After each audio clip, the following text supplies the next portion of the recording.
C'est dans ces moments-là où c'est ultra difficile en fait de savoir qu'est-ce qui différencie une bonne décision d'une mauvaise ou qu'est-ce qui différencie aussi l'aspect de la chance, à quelle proportion ça a joué dans notre résultat versus le poids du risque. Faire de l'argent, ça nécessite en tant que tel, quand quelque part t'as pris un risque, tu t'es mis out there et t'as eu de la chance aussi. Garder ton argent à l'opposé, par contre, ce que ça veut dire, c'est de ne pas nécessairement prendre de risques, d'avoir le mindset de survie et savoir quand t'arrêter. Disons que tu vois quelqu'un avec une auto à 100 000 $.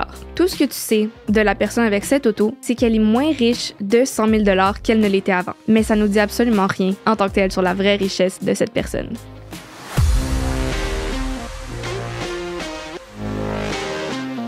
Ambitionnelle, femme qui n'a pas peur de s'affirmer, prendre sa place et donner le meilleur d'elle-même afin d'avoir ce qu'elle veut.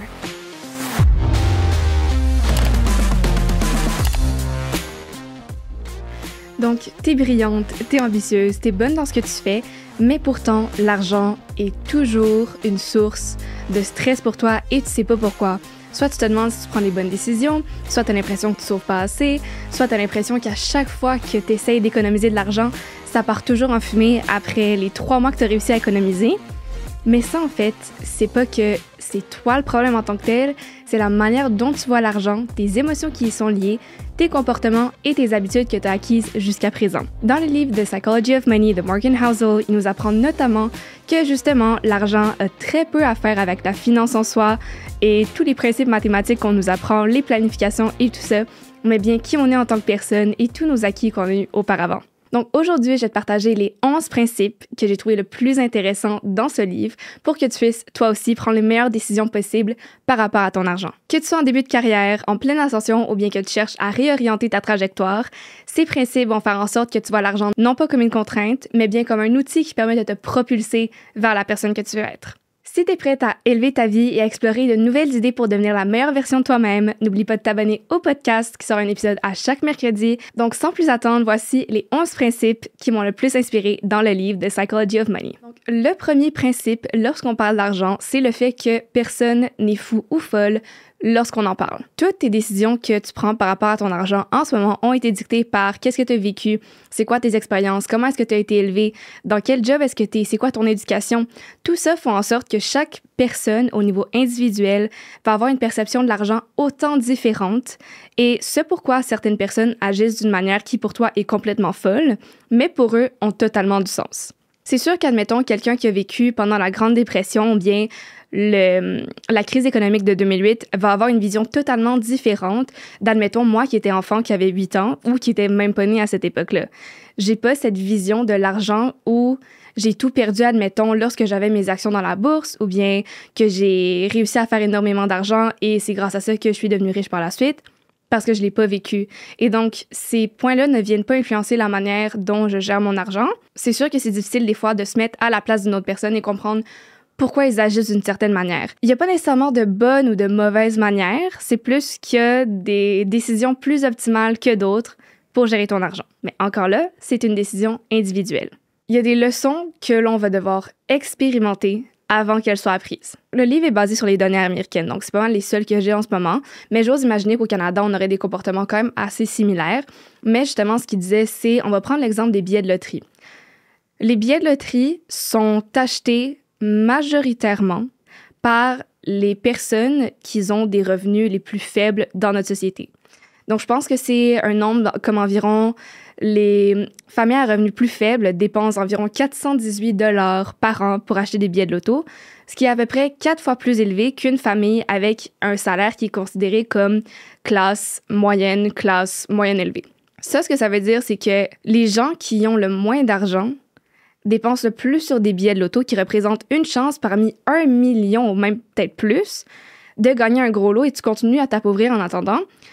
Pour quelqu'un qui n'est pas dans cette situation-là, ça peut avoir l'air absolument absurde, mais lorsqu'on regarde la logique derrière le fait que souvent, si tu connais à peu près la pyramide de Maslow, il y a les besoins de base qui, pour certaines personnes, ne sont presque même pas remplis.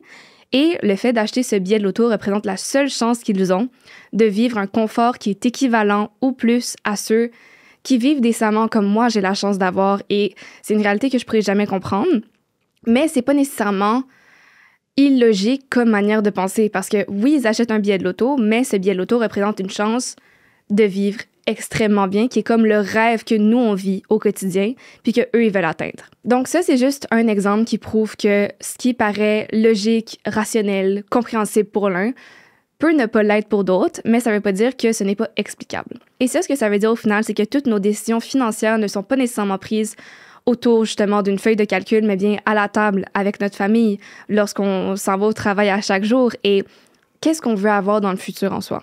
Puis ça, c'est ce qui va faire en sorte que chaque décision financière est propre à chacun et en majorité, on ne pourra jamais avoir les mêmes résultats que quelqu'un d'autre. Le deuxième concept, en fait, c'était l'aspect de la chance versus le risque. Souvent, dans la vie, on va attribuer beaucoup plus de mérite qu'il n'est réellement aux actions que l'on prend, tandis qu'il faut comprendre que la chance et le risque sont toutes les deux côtés d'une même balance. Donc, en soi, chaque décision qu'on prend dans la vie peut être bonne ou mauvaise. On peut prendre une décision qui avait 80% de chance d'être excellente, mais que malheureusement, on est tombé du 20% dans la balance qui était malheureusement à perte.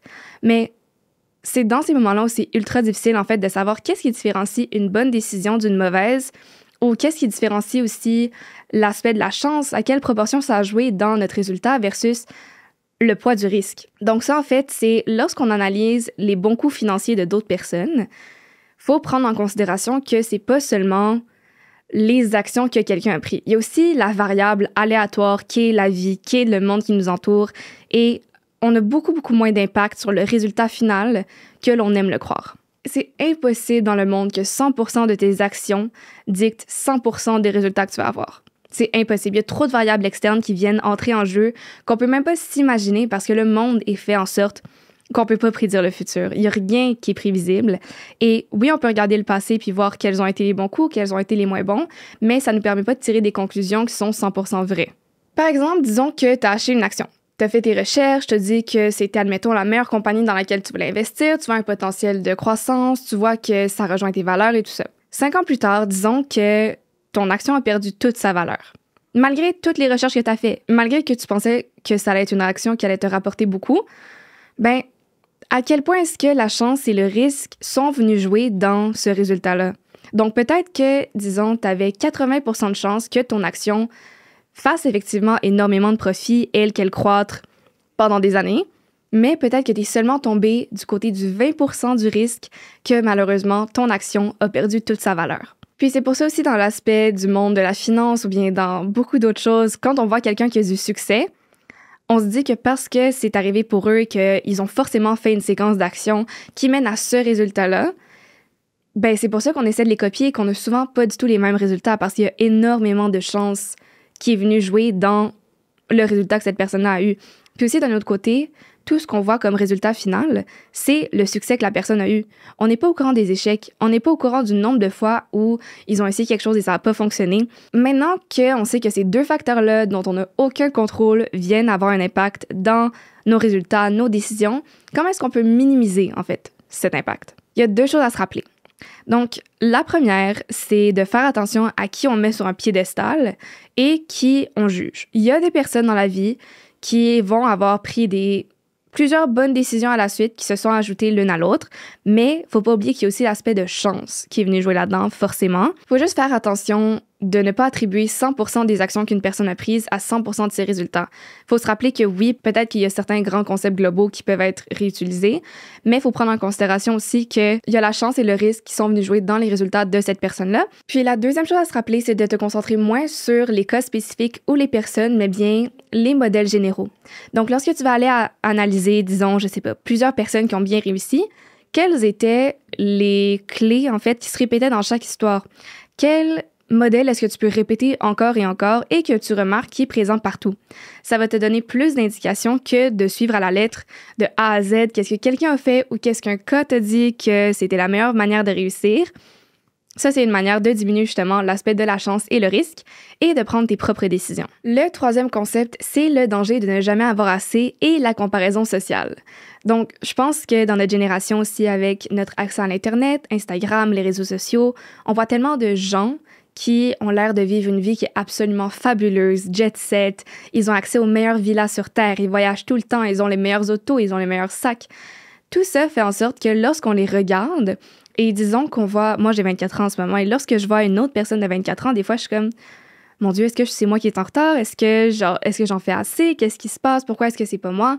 Mais ce qu'il faut se rappeler, c'est que la comparaison aux autres est tellement nocive lorsque tu regardes ton point de vue personnel, parce que c'est ça qui fait en sorte que tu vas toujours vouloir avoir plus que ce que tu as. Tu vas jamais être satisfait, et ça te met tellement dans un état qui est malheureux, parce que lorsque tu n'es pas satisfait, tu veux toujours avoir plus, et il y a une limite que tu peux dépasser qui est très, très fine avant que ça devienne nocif pour toi et les autres et ta réputation, tes relations, et c'est important de ne pas la franchir. Donc, comment est-ce qu'on peut arrêter de se comparer aux autres et juste avoir cette pression-là de toujours avoir plus? La première chose, comme je viens de le dire, c'est de savoir où est-ce que tu as assez. Donc, quel est ton point d'arrivée où est-ce que tu sais que tu es satisfait, et tout ce qui vient en plus et te met dans un élément d'abondance et non pas « je veux toujours plus ».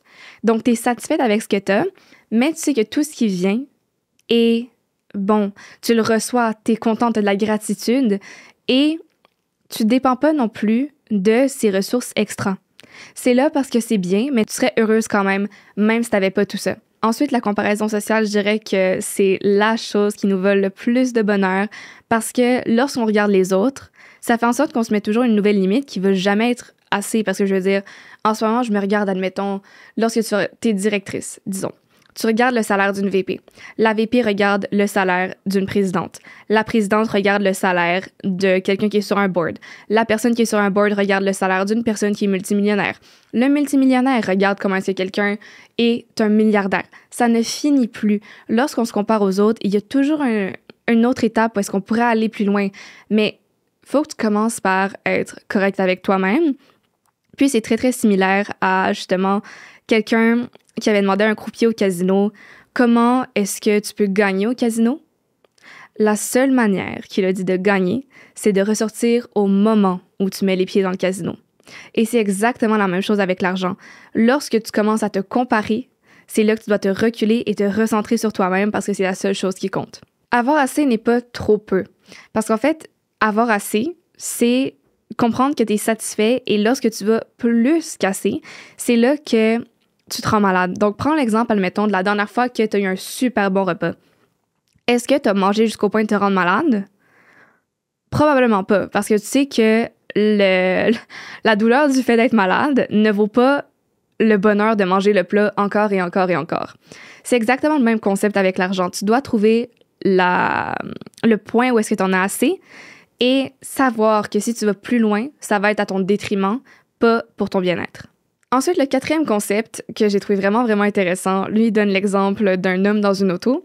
Et c'est le paradoxe que lorsque, par exemple, on voit quelqu'un dans la rue qui a un élément qu'on aimerait avoir. Donc, que ce soit un sac, un manteau, des vêtements. Moi, je vais prendre l'exemple de Yves Saint-Laurent, OK? Parce que j'adore la marque. Donc, chaque fois que je vois quelqu'un dans la rue qui a, admettons, un sac Yves Saint-Laurent ou bien des vêtements, dans aucun cas est-ce que je vais me dire « Wow, j'aimerais tellement être cette personne-là ».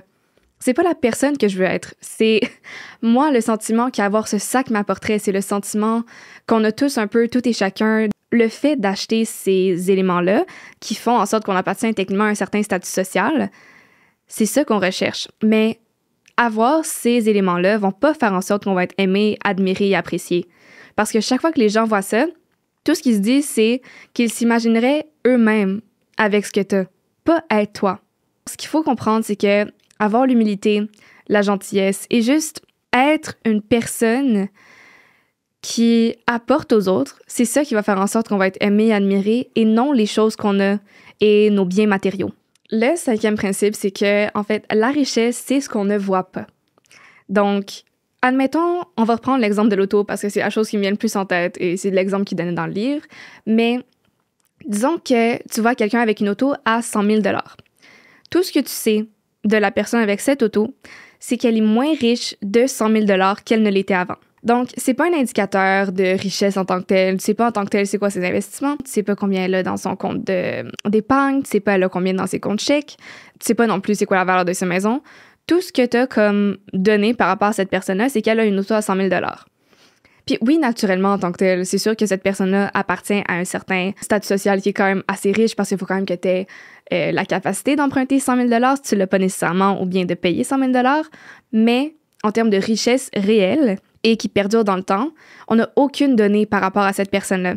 Puis souvent, ce qui se passe, c'est qu'on idolâtre justement les personnes qui ont ce genre d'argent-là, puis qui sont toujours en train de montrer en fait cette richesse, mais ça nous dit absolument rien en tant que tel sur la vraie richesse de cette personne. Mais la vraie richesse, en fait, c'est justement ce que tu ne peux pas voir.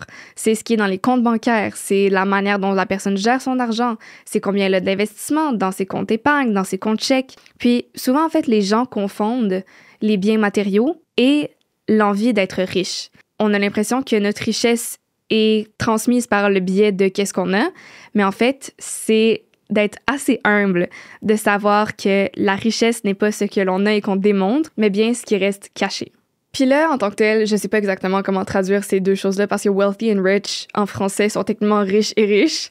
Bon, j'ai demandé à ChatGPT en tant que tel quel terme utiliser, mais c'est faire la différence entre être riche et être fortuné. Donc, admettons, lorsqu'on voit quelqu'un qui a une auto à 100 000 $, on peut forcément dire qu'en quelque part, il est riche. Mais quelqu'un qui est fortuné, en fait, c'est justement l'aspect qu'on ne voit pas. Donc, quels sont ses investissements? Quelles décisions financières il prend? Est-ce qu'il investit justement dans des entreprises, dans des maisons? Est-ce qu'il y a un énorme compte d'épargne pour si jamais il y a une dépense qui est imprévue? Est-ce que cette personne-là est libre de son temps réellement? Et la richesse, la vraie richesse, te permet d'avoir la liberté de ton temps, de décider qu'est-ce que tu veux faire, quand tu veux faire et avec qui tu veux le faire, parce que tu as cette flexibilité-là que ton argent t'offre. Aussi, le problème, en fait, dans notre société, c'est que je pense qu'au final, tout le monde veut être riche. Tout le monde veut avoir la flexibilité, les options et ne plus stresser, admettons, juste mettre ta carte sans avoir à penser à combien ça te coûte. Est-ce que tu as les fonds nécessaires pour le faire? Mais on est tellement dans une société où on a appris à démontrer notre richesse et de vouloir la show-off que c'est là qu'on doit vraiment changer notre perception de l'argent et qu'est-ce que ça veut dire être riche. Le 6e concept, c'est la différence entre devenir riche et rester riche. Devenir riche, en général, peut être extrêmement facile. Un succès du jour au lendemain, tu vends une compagnie, tu fais un projet qui te rapporte énormément d'argent. Puis, il y a une raison pour laquelle on voit des gens devenir riches extrêmement rapidement et tout perdre du jour au lendemain, et voir des gens qui sont riches et restent riches. Si l'auteur pouvait décrire qu'est-ce que ça signifie rester riche en un mot, ce serait survivre. Donc, tu as besoin d'avoir un état d'esprit qui est en mode de survie pour pouvoir garder cet argent-là et le faire fructifier, en fait. Faire de l'argent, ça nécessite en tant que tel, quand quelque part tu as pris un risque, tu t'es mis out there et tu as eu de la chance aussi. Garder ton argent à l'opposé, par contre, ce que ça veut dire, c'est de ne pas nécessairement prendre de risques, d'avoir le mindset justement de survie et savoir quand t'arrêter. Ton succès est en quelque part attribué à de la chance, donc c'est sûr que ça va pas pouvoir être répété tout le temps et c'est pour ça qu'il faut faire attention à ce que tu as en ce moment. Appliquer le concept de survie revient à 3 choses. La première, c'est au-delà d'avoir des bons retours sur investissement, il faut que tu sois assez fort pour survivre au travers de la misère que tu vas probablement endurer avant d'avoir tes retours. Le plus grand concept en investissement, je suis certaine que la majorité d'entre vous vont déjà en avoir entendu parler, mais c'est le fait de laisser ton argent fructifier sur le long terme. Et pour laisser ton argent fructifier sur le long terme, ça veut vouloir dire que tu vas passer au travers de périodes économiques plus difficiles. Peut-être que tu vas voir ton action baisser de 30% du jour au lendemain. Et souvent, ce que des gens vont faire, qui est absolument l'opposé de ce qu'il faut faire, c'est de retirer cet argent-là parce que tu as peur que ça descende plus. Mais il faut se rappeler qu'en général, les chances sont que dans la vie, lorsque tu vas laisser ton argent fructifier longtemps, tout va au final venir rebalancer et ça va continuer à grandir. Mais en tant que tel, si jamais tu as cette mentalité de rester dans le jeu jusqu'à ce que, peu importe que ça aille bien, que ça aille mal, mais que tu restes là, c'est cette mentalité qui va faire en sorte que oui, tu vas garder ton argent et que sur le long terme, tu vas rester riche. Le deuxième aspect, c'est que planifier, c'est important, mais la chose la plus importante, c'est de planifier pour le plan qui ne se passera pas comme prévu. Dans la vie, justement, on a parlé du risque. Il y a toujours une possibilité qu'une situation que tu n'avais absolument pas pu prévoir se passe et que ça te prenne au dépourvu. Le fait de savoir garder ton argent, de l'économiser et te laisser une marge d'erreur, un concept auquel on va revenir un petit peu plus tard, ton plan va seulement t'aider s'il est capable de bien refléter la réalité. Et la réalité, qu'est-ce que ça implique? C'est qu'il y a du risque et de la chance. T'es mieux de planifier avec une grande marge de manœuvre et une grande marge d'erreur qui est disponible à toi si jamais il y a quoi que ce soit qui arrive. Parce que si jamais il y a une seule variable qui tombe et que ton plan dépendait de cette variable, tu vas tout perdre du jour au lendemain. Le 7e concept que j'ai trouvé super intéressant, en fait, c'est que tu peux être dans le tort 50% du temps et quand même faire une fortune. Je sais plus en tant que tel c'est qui a dit ça, mais dans le livre, notamment un des investisseurs disait que dans le monde de la finance, si t'es ultra bonne, tu as seulement raison 6 fois sur 10. Si en tant que tel minime, 6 sur 10, c'est l'équivalent de passer un examen à l'université de justesse.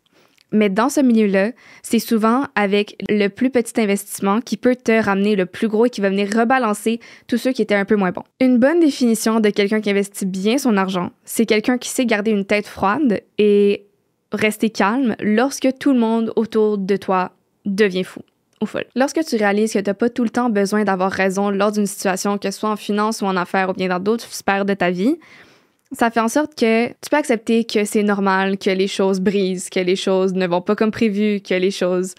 Tu peux faire face à des échecs et c'est pas ça qui va déterminer ton résultat au final et qui va faire en sorte que tu gagnes ou tu perds. Il y a personne qui prend tout le temps de bonnes décisions. Il y a toujours énormément de décisions qui sont pas nécessairement les meilleures, mais que sur le long terme, elles s'amortissent parce que justement, c'est l'équivalent de petites décisions que tu prends ici et là qui font en sorte que les gains vont être au final positifs. Quand on regarde un modèle, disons, de succès que l'on voit devant nous, souvent on oublie que leur succès est souvent attribué à un petit pourcentage de toutes leurs actions, puis on n'est pas au courant de tous les échecs, les choses qui sont mal passées derrière le moment présent où il est en ce moment. Puis ça fait en sorte que lorsqu'admettons nous-mêmes, on vit des échecs, on vit des moments plus difficiles, on se dit qu'on n'a pas nécessairement pris la meilleure décision, ça peut avoir l'air de peser beaucoup dans la balance puis qu'on va jamais se rendre, mais il faut relativiser puis se dire que dans toute notre vie, c'est souvent les petites décisions qui nous amènent les plus grands gains et qu'au final,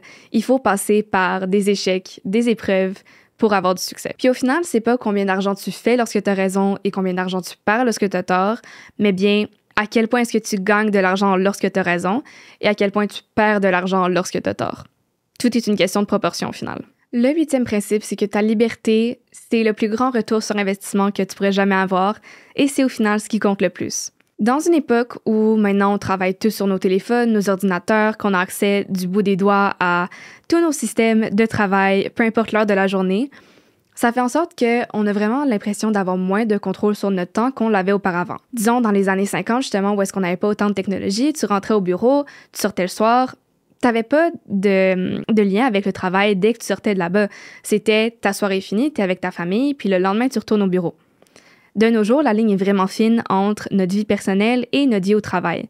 Ce qui fait en sorte que, justement, ça contribue aussi au fait qu'on est probablement moins heureux en termes de notre vie personnelle que l'on était avant. Ça, en tant que tel, ça peut être réglé lorsque tu réalises que l'argent est la manière dont tu peux t'acheter cette liberté-là et de faire ce que tu veux, quand tu veux, avec qui tu veux. Puis ça, en tant que tel, le bonheur, c'est un sujet qui est vraiment complexe et qui va être différent pour tout le monde, mais la variable commune dans le bonheur, c'est l'aspect de liberté et d'être libre de faire ce que tu veux, justement, parce que ça te permet de t'exprimer au niveau personnel et de vraiment comprendre t'es qui en tant qu'individu. Puis ça, l'argent, la richesse, la réelle richesse, ça peut te permettre de l'avoir. Le 9e principe, naturellement, je l'apprends à personne, c'est la chose probablement que les gens ont le plus de difficulté à faire parce que souvent on a l'impression que sauver de l'argent, c'est un peu comme gaspiller, on sait pas exactement à quoi ça va servir, on sait pas si on en a besoin. Naturellement, en fait, rationnellement, tout le monde sait qu'on a besoin d'argent, c'est important de sauver de l'argent, mais c'est difficile des fois de se motiver à le faire. Donc, dans le livre, il parlait notamment de 4 concepts qui peuvent t'aider à sauver de l'argent. Passé un certain seuil de revenus, il y a 3 catégories de personnes. Il y a ceux qui sauvent de l'argent, ceux qui disent qu'ils ne peuvent pas sauver d'argent et ceux qui pensent qu'ils n'ont pas besoin de sauver d'argent. Donc ça, en fait, les 4 conseils, c'est pour les 2 dernières catégories. La première chose, c'est que ta richesse a très peu à voir avec combien tu gagnes, mais bien combien tu sauves d'argent par mois. Donc, c'est pour ça qu'on voit des personnes, par exemple, qui ont toujours commencé à économiser vraiment jeunes et qui peuvent prendre leur retraite à 40 ans versus quelqu'un qui n'a jamais économisé et qui commence à 40 ans. Tes retours sur investissement en tant que tel, ça va toujours fonctionner, mais reste que le marché est toujours incertain et tu sais jamais en tant que tel s'il va coopérer avec toi. Le pouvoir de sauver de l'argent et d'avoir de l'argent qui est disponible à n'importe quel moment t'aide à avoir cette sécurité financière et aussi à prendre en considération que cet argent-là peut fructifier un peu plus lentement, mais sur le long terme, ça va faire en sorte que tu as le potentiel d'avoir tellement d'argent et peu importe si c'est un 5 $, 50 $, 100 $, ce que tu peux mettre de côté, aussi petit soit-il, c'est ça l'important. C'est juste de commencer. Sauver de l'argent, c'est la seule variable qui est en ton contrôle par rapport à ton profil financier et qui a 100% de chances de te rapporter sur le long terme. Ensuite, la valeur de l'argent va venir différer par rapport à ce dont tu as besoin. Donc, on a tous un certain niveau de richesse que l'on aimerait avoir pour subvenir à nos besoins, ils sont tous différents, mais c'est important de déterminer quel est le tien pour ensuite comprendre comment est-ce que tu peux mettre de côté pour venir satisfaire ce niveau de besoin pendant 3 ou 6 mois. Il y a des gens qui disent de faire un fonds d'urgence, par exemple, pour 3 mois, 6 mois, mais en déterminant combien tu as besoin, ça fait en sorte que tu as un but exact et que tu sais que si jamais tu es mal prise, cet argent-là est là pour toi et tu as ce coussin de sécurité que si, admettons, tu perds ton emploi, tu n'as pas nécessairement besoin de courir à la prochaine opportunité.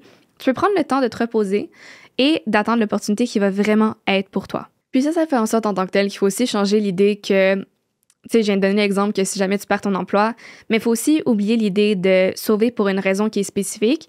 Parce que lorsque j'ai dit un peu plus tôt justement qu'il y a énormément de nos décisions et de nos résultats qui sont associés au risque, il y a toujours des variables dans la vie qu'on ne va pas pouvoir planifier et sauver de l'argent te permet de minimiser l'impact que ces variables auraient sur toi si elles venaient à arriver. Le 10e concept dont j'ai parlé un peu plus tôt, c'est l'aspect d'avoir une marge d'erreur. J'en ai parlé un peu plus tôt lorsqu'on disait que la chose la plus importante à planifier est le plan qui ne va pas selon ce qu'on avait prévu, et ta marge d'erreur te permet de diminuer l'impact que ça aurait. Plus tu as une marge d'erreur qui est large, plus tu peux te permettre de prendre des décisions financières qui sont en accord avec ce que tu as besoin. C'est la seule manière de naviguer dans un monde qui est dirigé littéralement par les chances, le risque, les incertitudes, et ça permet d'avoir ce coussin de sécurité lorsque quelque chose comme ça arrive. Tu vois, il y a plein de gens qui, admettons, ils vont avoir une dépense de 3 000 $ qui apparaît tout d'un coup, puis c'est un choc, parce qu'il y a des gens qui n'ont pas effectivement 3 000 $ dans leur compte à mettre là-dessus. Puis ensuite, ils recommencent dans ce cycle de prendre une dette, repayer la dette, pas pouvoir économiser, continuer à vivre de paycheck en paycheck. Puis avoir cette marge-là, ça te permet de naviguer ces incertitudes avec plus de sécurité et de confiance que tu l'aurais fait autrement. Puis ça, en tant que tel, cette sécurité d'esprit, ça n'a aucun prix et c'est la chose pour laquelle tu devrais sauver le plus d'argent. La marge d'erreur te laisse l'opportunité de gérer plusieurs options qui sont possibles et l'endurance envers tes investissements et ton épargne fait en sorte que c'est là que ton argent va vraiment pouvoir grandir dans le temps et qui fait en sorte que tu vas effectivement devenir riche. Donc, changer ta perception de sauver de l'argent, c'est littéralement ça qui révolutionne tout. Le 11e et dernier concept, c'est le fait que toi et moi, on ne joue pas au même jeu en ce qui concerne l'argent. Mes buts personnels ne sont pas tes buts et c'est pour ça qu'on ne peut pas prendre les mêmes conseils financiers pour toi que pour moi. Puis souvent, ce qu'on va avoir tendance à faire, c'est que quelqu'un nous dit qu'une certaine action va avoir énormément de valeur dans les prochains jours, donc on met tout notre argent dessus, mais peut-être que cette personne-là, c'est quelqu'un qui fait du day trading et qui achète et vend des actions à chaque jour comme si c'était naturel pour cette personne-là. Mais peut-être que pour toi, ton but, c'est d'avoir des actions sur le long terme et que cette situation, ce conseil ne fonctionnera nécessairement pas pour toi parce que peut-être que dans quelques semaines, cette action ne vaudra plus rien. Donc, il faut faire attention lorsqu'on prend des conseils à quels sont les buts d'une autre personne, quels sont ses backgrounds, qu'est-ce qu'il cherche à accomplir, puis prendre en considération ton horizon, qu'est-ce que tu veux faire. Ta perception du risque aussi qui est super importante lorsque tu choisis tes investissements. C'est ça qui est dangereux dans notre société, c'est qu'il y a tellement d'aspects d'investissement et de la finance qui est sociale, dans le sens que il y a tellement de gens qui veulent impressionner, on veut être admiré, on veut être aimé. Puis souvent, comment est-ce qu'on fait ça? Ben, c'est en ayant de l'argent, en ayant des ressources, en ayant du potentiel. Mais on cherche à s'inspirer des autres qui n'ont pas les mêmes buts que nous. Et c'est pour ça que ça fonctionne pas et que ça peut nous dévier, en fait, du revenu potentiel que l'on aurait si on avait une stratégie qui était la nôtre et qu'on arrêtait de regarder autant les autres et qu'est-ce qu'ils font. La chose la plus importante au final, c'est de comprendre quel jeu est-ce que tu veux jouer et quels sont tes buts pour le futur et écrire ta mission, ton mission statement d'investissement. Ça peut être une manière qui te garde au courant, qui t'aide à rester sur le droit chemin et à prendre des décisions qui sont alignées avec qu'est-ce que tu veux être plus tard, quel genre de vie tu veux vivre et quel est ton horizon de temps et le risque que tu es prêt à prendre. L'argent, c'est pas juste une question de revenus, de chiffres ou de compte en banque, mais c'est bien une question d'émotion, de comportement et d'habitude.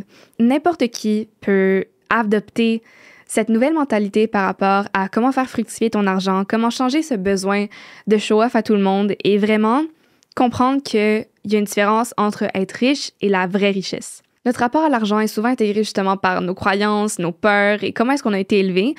Mais la bonne nouvelle, c'est que tout le monde peut changer ça en tant que tel pour améliorer sa relation avec l'argent et faire en sorte qu'elle devienne saine et qu'elle t'aide à atteindre la vie de tes rêves et la personne que tu veux être au final.